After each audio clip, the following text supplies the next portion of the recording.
The turnaround in South Africa's AIDS epidemic is closely linked with the United States President's Emergency Plan for AIDS Relief, PEPFAR, which was established in 2003. PEPFAR funding and supported programs also need to adapt to the needs of, not only the needs of particular regions and the needs of particular countries, but also the needs of various groups of populations within one country. We still have an ongoing epidemic that is absolutely catastrophic of new infections. We've almost nailed the front end, the treatment side. The back end prevention side we desperately need more help with. There are many people and many countries, particularly among donor countries, who believe that the HIV pandemic is over. If we begin to think that we're almost done with AIDS, we will be further than ever from ending this epidemic, and getting back to where we are, which is in a good place but not a great place, will be even harder. We need to do something today, tomorrow, every day to make sure that the epidemic is actually controlled, and we're not doing very well in that respect. South Africa has the highest number of people living with HIV, and at 1,000 a day, the highest number of new infections. In this second part of a two-part documentary to commemorate World AIDS Day, Special Assignment looks at how HIV treatment and prevention has progressed, and what it will take to end the HIV/AIDS epidemic in South Africa.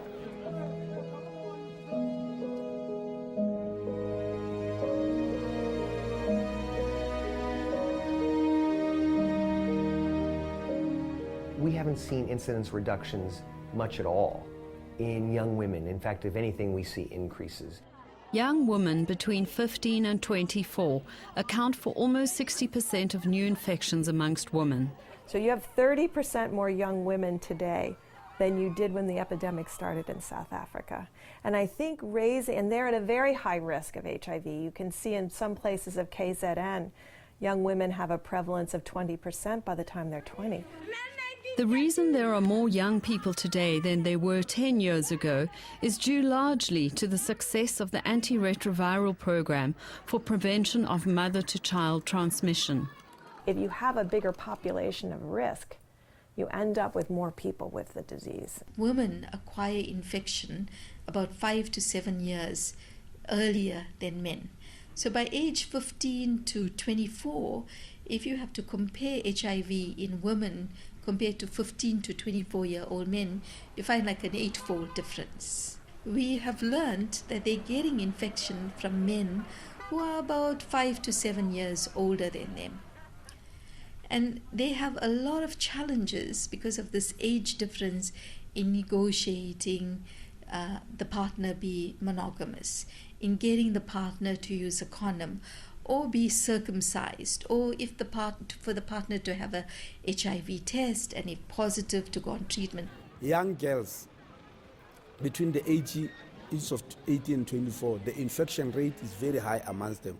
When we check 14 countries in Southern and Eastern Africa, we found that every week, in those 14 countries, there are 5,000 new infections every week in that age group. So the issue is to tackle this issue. Can we focus on these young girls and find out what is that which makes them so vulnerable?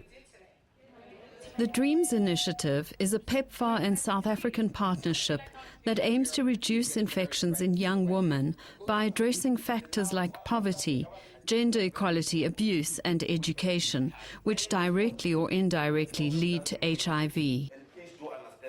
The DREAMS initiative, the determined, resilient, empowered, AIDS-free, mentored and safe young women, that we believe could be an absolutely core intervention to decreasing the number of new infections.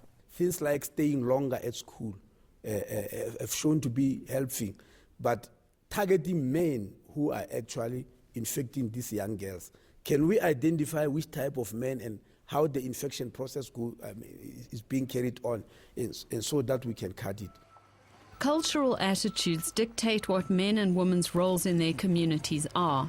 It's been reported that they often provide an enabling environment for abuse.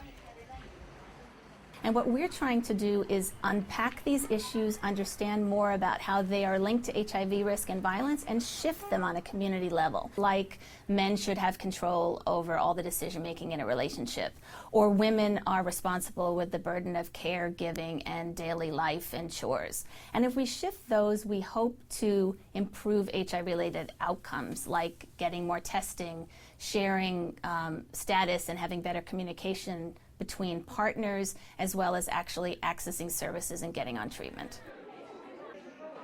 Thanks to the mass rollout of antiretroviral treatment beginning in 2005, there are very few babies who are orphaned today.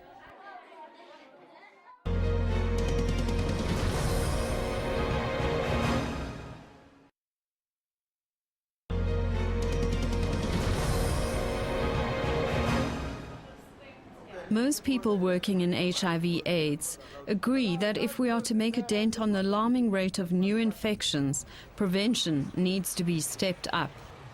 When it comes to prevention, I think we need to do a whole lot. And I'm not talking here about only government. I'm talking about all of us, whether they are funding agencies, whether they are researchers, academics, NGOs, or anyone. We all need to come together, especially when you think about the media, the role that the media can play. We've actually forgotten. We think we can treat ourselves out of this epidemic. We need to reduce those new infections. Newly discovered prevention methods are empowering more people like young girls and women to protect themselves from HIV. So there's a big gap between what is available to prevent infection, who has control over that, and where the risk is. So for young women, they are completely lacking in technologies or options that they can initiate to reduce their risk. And so this is what a microbicide is. It's a chemical that women can use potentially to prevent them getting infected. To take tenofovir gel, put it into a gel that women inserted into their genital tract when they thought they were going to have sex, as well as after they had sex. And what we showed for the first time in 2010 was how tenofovir gel can prevent infection in at-risk women, both in urban and rural KwaZulu-Natal. Male medical circumcision is a once-off procedure that is effective at reducing female-to-male HIV transmission by up to 60%. We see 3 million circumcisions a year over the last couple of years, and the new PEPFAR target only has 2 million added next year and in 2017. So we could be even more ambitious. An important part of prevention involves getting the message about HIV across to people. I mean, our data is showing that knowledge levels are going down. How many billboards do you see as you drive around? From the taxis, from the buses, do you see them like you used to see them about 2005? No. And I bet when we do the next survey, we're going to find that knowledge levels are not improving. They need to improve, and the only way they can improve is if you put more money in. Treatment as prevention involves taking ARVs to prevent infections. It has yielded positive results and is known as pre-exposure prophylaxis, or PrEP. If you take a tablet every single day, you don't get pregnant. We now have a tablet that is very, very safe that will stop you getting HIV. Gay men have been very good at self-identifying themselves at risk and very good at taking the tablets and actually get a huge amount of benefit. We're busy doing a study looking at sex workers, and the preliminary data is looking very, very hopeful. And there's also new injectable forms of the antiretrovirals which we might be able to use again, like contraception. Yes, we have injectable contraception, you have oral contraception. There's even a new ring, vaginal ring, which will have a slow release anti-HIV, very similar to the IUD again for contraception. These are products that you have to use either every day or every time you have sex. And obviously we ideally want something that would be less dependent on behaviors on an ongoing basis. Because treatment has been so successful, many people no longer see HIV as a death sentence and are therefore less cautious about protecting themselves from it. Antiretroviral treatment has made it possible to live. But it's also made it possible to say, well, I can just take a pill every day. Well, taking a drug every day for the rest of your life, although it is important if you're infected, is not a great choice if you could be uninfected. I think people think because there's treatment that the disease is not deadly. There is no cure. And so we have to ensure that there's treatment available for those in need. The current phase of PEPFAR has seen the South African government taking over treatment functions from the United States. But we are still working with PEPFAR, especially on prevention program. We have taken over all the patients they were treating. They can no longer employ doctors, pharmacists, technicians. We've taken them over. The only thing that we're not able to do was to take over the administrative staff which they might have hired. So it's a transition really. But then most of their programs, they are directing towards prevention of HIV and AIDS. The South African government and PEPFAR have refocused our HIV/AIDS program on hotspot areas where the rate of infections is highest. According to a 2013 antenatal survey, KwaZulu-Natal is by far the hardest hit area, with a prevalence rate of 30%. It was that analysis that really triggered our thinking of really focusing resources where the epidemic is, because that's where the new infections are occurring, that's where prevention services need to be strongest, and that's where the treatment services need to be with a very high coverage. In the fast track, UNAIDS say we have broken the trajectory of AIDS, but because of the high rate of new infections, if the world does not scale up on treatment and prevention, we are headed for an even bigger epidemic, which could become unaffordable to treat. Because we have a whole new generation aging into adulthood, a bigger generation than was previously there, we have a window of opportunity to really drive down new infections more quickly to prevent that next generation from carrying the burden that we have now.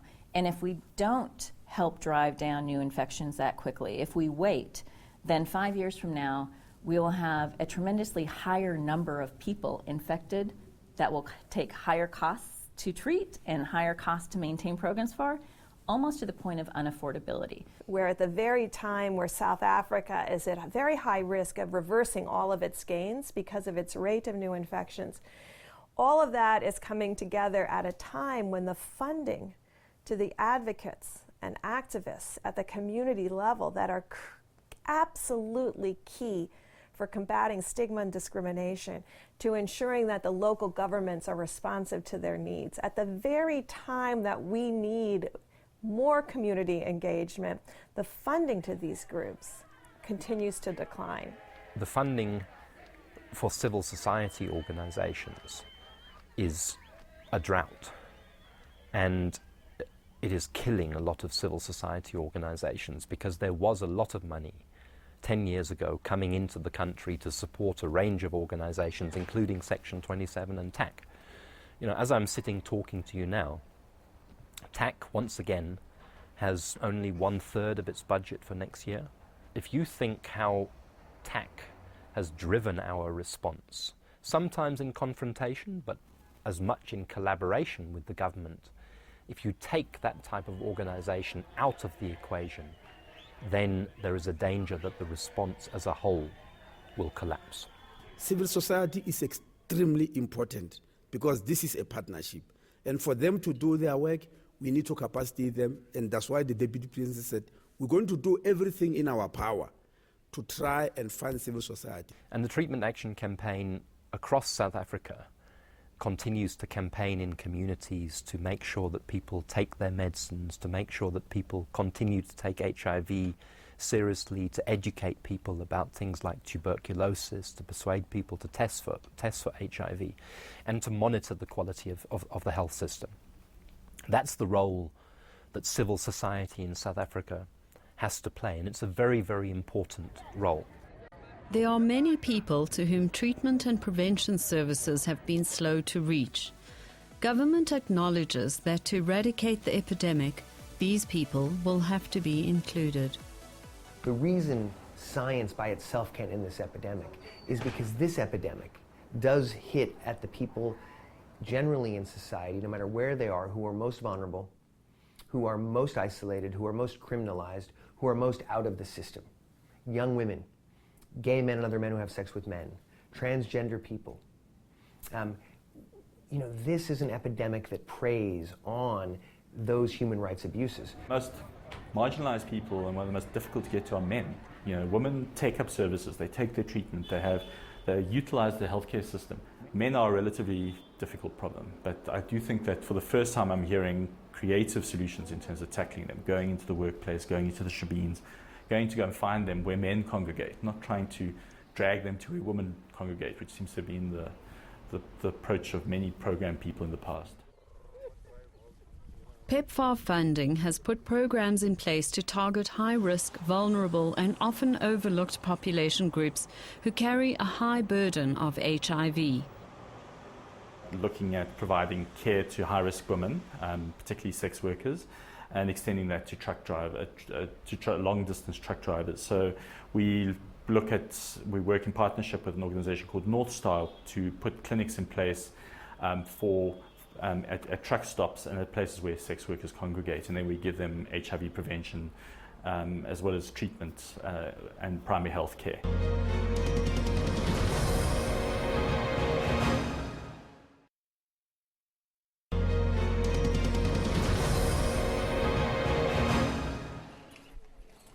One of the obstacles to effectively dealing with HIV/AIDS is the reported weaknesses of our health systems. The health system is facing very severe challenges in the Eastern Cape, in Mpumalanga, in the Northwest, in Limpopo.